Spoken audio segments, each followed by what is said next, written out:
जितनी स्विट्जरलैंड की total population है उससे ज्यादा इंडिया इंजीनियर्स प्रोड्यूस कर देता है। उसके बाद भी रिसर्च एंड इनोवेशन में स्विट्जरलैंड नंबर 1 पे है। इंडिपेंडेंस के बाद से रिपब्लिक ऑफ इंडिया ने 0 नोबेल लॉरियट्स प्रोड्यूस किए इन साइंस।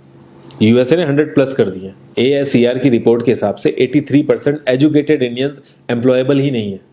और ये जो सुंदर पिचाई, सत्या नदेला की हम बात करते हैं, इन्होंने भी आगे चल के अपनी एजुकेशन बाहर से ही करी है। और ये सारी चीजें जो मैं बोल रहा हूँ ना, इसका रूट कॉज फाइंड आउट करने के लिए हमें थोड़ा सा पीछे जाना पड़ेगा। जब ब्रिटिशर्स हम पे रूल कर रहे थे तो ईस्ट इंडिया कंपनी के सामने 2 मेजर चैलेंजेस थे। एक कम्युनिकेशन विद इंडियन, दूसरा वर्कर्स और क्लर्क्स की बहुत जरूरत थी उन्हें। फिर थॉमस बेविंगटन मैकॉय ने हमें इंग्लिश एजुकेशन एक्ट ऑफ 1835 दिया, जिससे उनके दोनों पर्पस पूरे हुए। पहला, उनको बंदे चाहिए थे जो चुपचाप डेस्क पे बैठे, अपना काम करें, क्वेश्चंस ना करें और ज्यादा क्रिएटिव ना हो। Second, communication in English. English सबसे ज्यादा बोले जाने वाली लैंग्वेज नहीं है, उसके बाद भी इंग्लिश एक लैंग्वेज की बजाय एक क्लास बन गया इंडिया में। रशिया, चाइना, फ्रांस, ये सब जगह इतना ऑब्सेशन नहीं है इंग्लिश को लेके जितना इंडिया में है। पुअर कम्युनिकेशन बोला जाता है अगर आपकी इंग्लिश अच्छी नहीं है, जबकि इंग्लिश ना आने का मतलब है कि आपको कोई और लैंग्वेज आती है। 5 साल पुराना iOS भी आज की डेट में आउटडेटेड माना जाता है। लेकिन इतनी इंपॉर्टेंट चीज हमारा एजुकेशन सिस्टम आज भी बस थोड़े से चेंजेस के साथ ऐसे ही चल रहा है। हमारे एजुकेशन सिस्टम में रटने का कंपटीशन होता है, जो ज्यादा रट लेता है उसके ज्यादा मार्क्स आते हैं। अब 95% जिसके संस्कृत में आए हैं वो भी संस्कृत नहीं बोल पा रहा है। और बेसिक हिस्ट्री होने की बजाय इतनी मोटी मोटी किताबें हैं हिस्ट्री की जिसका कोई मतलब नहीं है।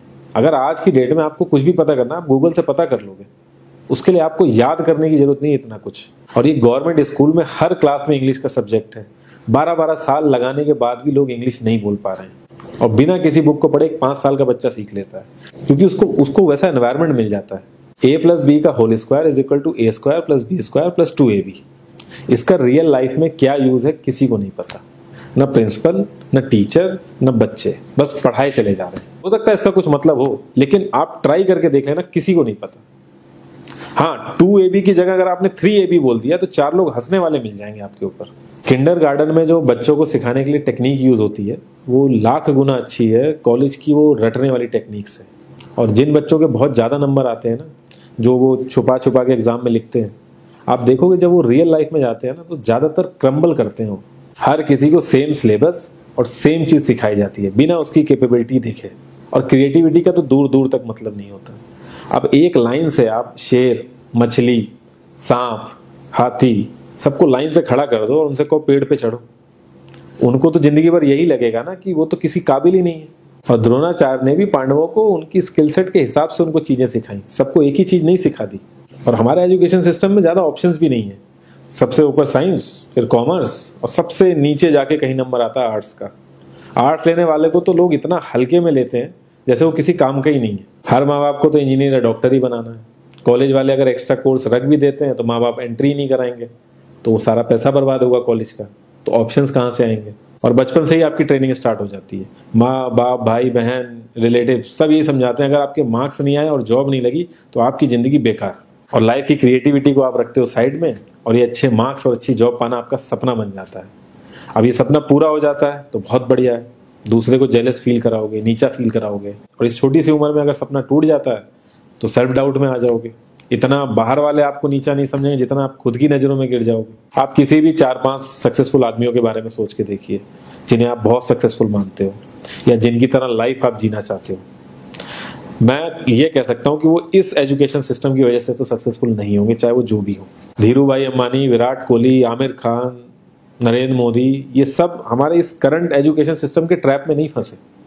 इन्होंने खुद सीखा, खुद एजुकेट हुए और खुद आगे बढ़े। किसी कंपनी के सीईओ को अगर ये कहा जाए कि आप अपनी कंपनी के सारे डिपार्टमेंट में इंटरव्यू दीजिए, तो कोई गारंटी नहीं है कि वो सारे डिपार्टमेंट के इंटरव्यू निकाल लेगा।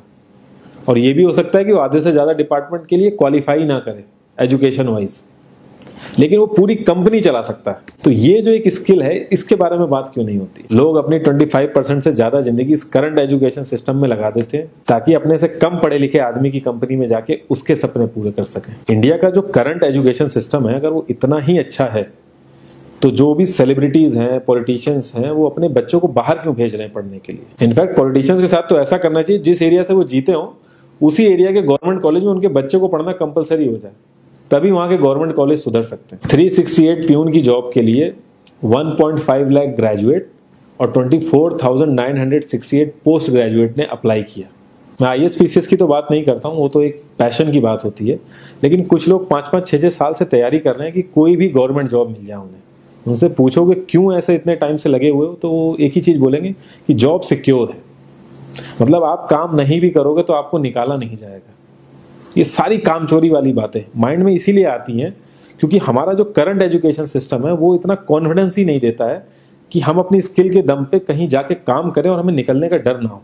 मैं आने वाले 10 साल की तो बात ही नहीं कर रहा हूँ, अगर मैं आने वाले 5 साल की भी बात करूँ तो टेक्नोलॉजीज में इतना ज़्यादा चेंजेस आ जाएगा कि जो आज हम पढ़ रहे हैं, जिस स्किल पे हम फोकस कर रहे हैं, पता नहीं वो रेलेवेंट भी होगी कि नहीं उस समय। Cloud computing, SEO, digital marketing, ये सब जॉब्स पहले एग्जिस्ट ही नहीं करती थी। हम लोगों को एजाइल होना पड़ेगा, नई नई चीज़ों को सीखने के लिए ओपन रहना पड़ेगा, क्रिएटिव माइंड लगाना पड़ेगा।